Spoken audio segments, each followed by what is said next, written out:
Hey, we're back again, and I know it looks super sleepy because I just woke up, but it's not that early, actually, so shame on me. Today we're going to be testing another foundation, and it is the NARS Velvet Matte Foundation Stick. So I keep asking you guys on Instagram and Twitter, what is the next foundation you want me to test?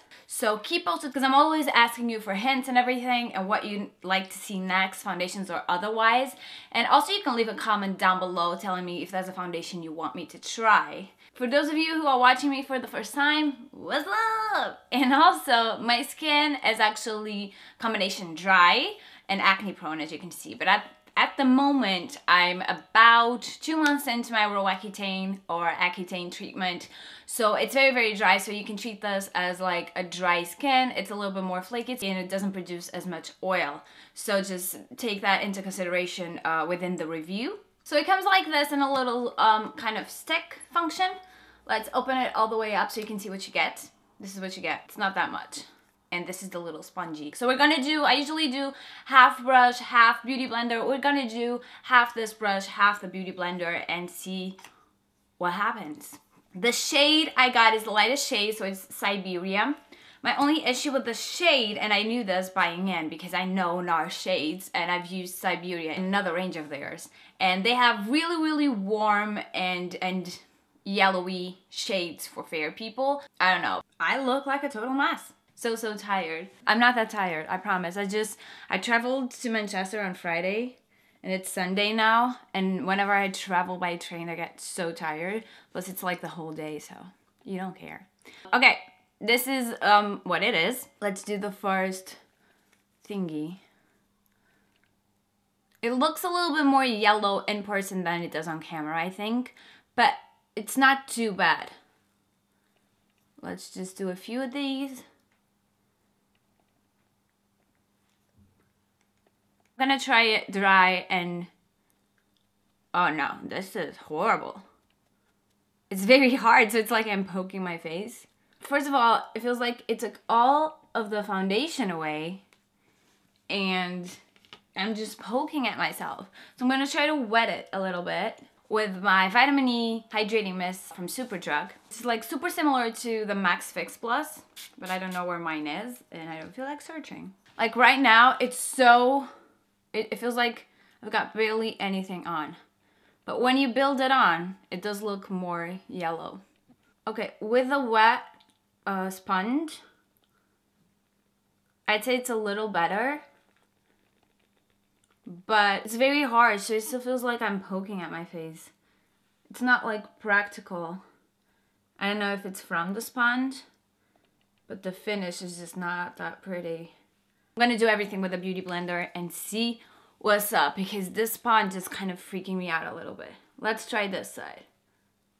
This is definitely a lot more practical and better, like, but it doesn't look as chalky or as, I actually don't remember if this was supposed to be high coverage, but it isn't. Anyway, it's very sheer. This is like 2 layers and it has like a medium coverage. It doesn't look like super flawless, but it doesn't look bad. I'm just gonna emphasize on those pigmented areas. It's definitely buildable, but I don't know if, I don't think you can go full coverage. I'm a little confused because like the finish is good, but it's not great. There's something like, even though it looks kind of semi-matte and like satiny matte, but it feels super hydrating, but the finish looks kind of like a matte foundation, sort of. Not a bad matte foundation, but a matte foundation nonetheless. I'm gonna use this as a concealer as well a little bit. Again, it looks like, it doesn't look super flawless, but it looks good. That's about it. It looks good. It doesn't look great. It looks good. Okay, that's a little bit better, yeah. If you apply it directly to the sponge. But, I still don't know if I'm gonna powder this or not. When I finish with the rest of my makeup, we'll see. I still look really sleepy, don't I? Like, what's happening?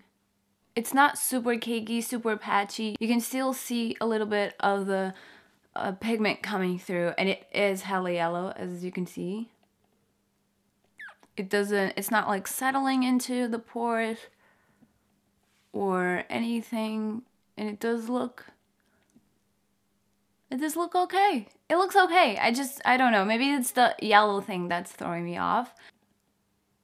I have a suspicion that this will get a little bit like patchier throughout the day. But that's just a suspicion, so we'll see where we go from this. So, I have done the rest of my makeup and actually powdered because it was being really transferable. It does look a little bit more cakey when powder. I'm going to do a close-up in a minute. When I did the blush thing, a little bit of the coverage kind of went away, so I have to repoint at that a little bit. But that's kind of the usual. You know. And just in case you're wondering what makeup I'm wearing because it's bomb, I did a video with it and it's the Deck of Scarlet, their latest palette. They do like a whole face palette, so you have like bronzer, highlighter, eyeshadows on lip. And they also have like a lip liner and an eyeliner. And if you want to know how I did this look, then check my Instagram because I put a video on with a short tutorial on it. Go check it out. As you can see, it's still pretty okay. Here is the damage area, but you can see the yellow just in the most pigmented parts because I went over them pretty heavily. So that's my like biggest complaint, and it does look a little bit ashier with, I don't know if you can see in this light, like especially the nose here. You can see it looks a little bit ashier with the powder. I don't think it's crap, but I don't think it's amazing at the moment. And I just found out this little baby has been licking my crackers. How dare you? They're my crackers. Don't kiss me, they're crackers, they're mine. You have your food. Anyway, especially the worst part I think is around here, where you can see that it's not like, it's breaking out a little bit, but it's not due to oil or anything. It's just not a flawless base. So it's not like cakey, like it's clinging onto my dry patches. It just doesn't look that pretty. It looks like my skin is dry.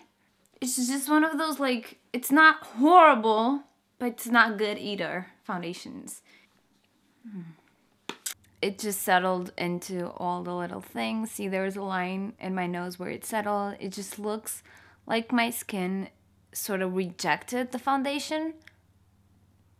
I mean, it doesn't accentuate flakes per se, but it just doesn't blend into the skin. It just looks very non-cool. I do not recommend it just because there's so much better out there. I still have, like, I don't know what the thing is with the sticks because this is my first stick, so I don't know what to expect, sort of, but it doesn't compete with some of the foundations that I've been testing. But I will be testing other stick foundations. I really wanted to test the Makeup Forever stick foundation that everyone raves about and I've been asked to test before, so that's on my list. And at some point, I would like to test the Anastasia Beverly Hills. I'm just not sure about, I'm not sure they have my shades, so I have to check that out as well. Thank you so much for keeping up with me and watching until the end if you did. And don't forget to like this video if you liked it. Give it a thumbs up. And subscribe to the channel for more. And don't forget that this short tutorial for this eye look is on my Instagram right now. So go check it out and give me a little follow. And, you know, let's be friends on Insta. I think that's pretty much it. I'm too close, but bye!